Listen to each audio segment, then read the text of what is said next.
Hello everybody. Welcome back. I know it's been like 2 months and I'm sorry I haven't posted in forever, but I've just been like really busy and stuff. But I'm back and I hope you had a great Christmas and a happy New Year's Day. Um I had, and I hope this year is much better for all of us. Because 2020, as we all know, wasn't exactly the greatest, and I bet a lot of us want to forget it. So anyway, I've watched a lot of movies since while I was gone, and I thought I would cover. I thought instead of just doing one movie review, knowing that I don't have a chance, knowing that I'm probably not going to be able to post as much as I did anymore.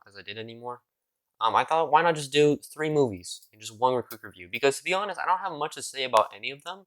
So I feel like I could cover three of these in like a short 2 to 3 minutes, or I don't know, but I feel like I could go through them pretty decently fast. So let's just get started. The first movie I'd like to cover is Scott Pilgrim versus the World. So basically, I watched this out of curiosity because my friends watched it and they recommended it to me, and also because I really like the director. So if you don't know, the director for this film was Edgar Wright, and he's basically known for like Hot Fuzz and Shaun of the Dead, which I've watched Hot Fuzz and I really like it. I don't know how Shaun of the Dead is, but I heard a lot of people like that one too. And he's a really good director, so I wanted to check out more of his work. And Scott Pilgrim vs. the World is pretty good. I'd say I really liked it. Um, I don't know how I would say compared to Hot Fuzz, but because it's been a little while since I watched Hot Fuzz, but I remember really liking Hot Fuzz. So pros, the writing's really good. And this kind of plays in with the comedy, so the comedy is really good as well. It's very funny. I laughed at the jokes. And there's a rule with comedies called like the six laugh, six laugh test. Sorry, I kind of stuttered there.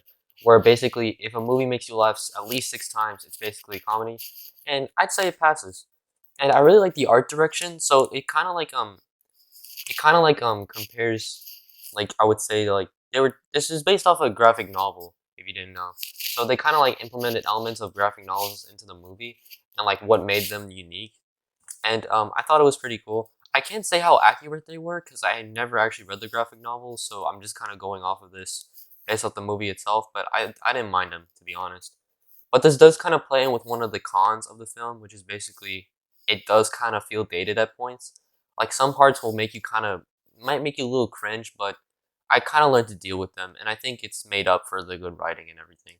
So, anyways, next up is The Midnight Sky, excuse me, which is basically this film I watched with my family, which we just decided to have a movie night, and so we all went into the living room. We just put this on. It's like this Netflix original with George Clooney about like in the distant future where like Earth is basically like just ruined, and like no, and like there was like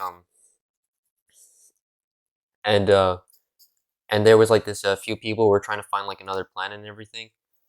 Um, I'm having trouble remembering the plot off my head, but this movie wasn't this movie wasn't amazing. It was kind of mediocre, to be honest. The only thing I would really give it, the only pro I would say I can think of at the top of my head is really the cinematography.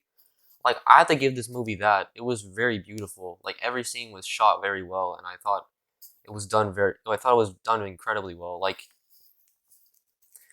even the scenes with just filled with CGI still look great. Like you don't go in them, you don't look at them and think, oh gosh, this just looks so fake and you know. Like I think it works really. I think the cinematography is great, but everything else, it's just like the it's just there's some like okay, actually one other pro. The ending was really good. I'm not gonna spoil anything, but it leaves stuff up for the interpretation. But everything else, like the writing, it's just so on the nose. Like they characters will say what they feel instead of like actually like instead of like showing it themselves. And the plot is very like cheesy at points. Like there's a part where they start singing like "Sweet Caroline." I think that's what the song is called. And it doesn't add anything to the film. It's just like I feel like they just wanted to add it there because it's some pop song that people would recognize. But it's like yeah, I don't.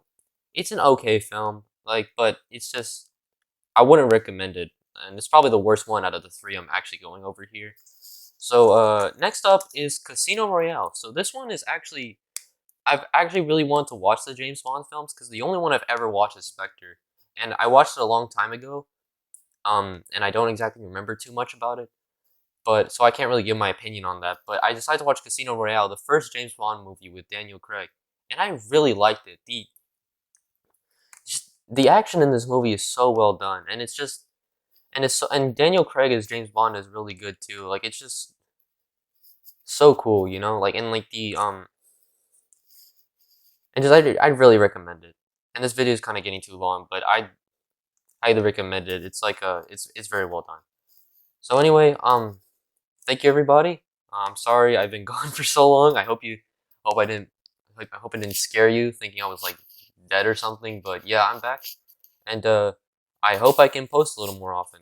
Let's just hope my schedule works for me. So thank you everybody, and bye.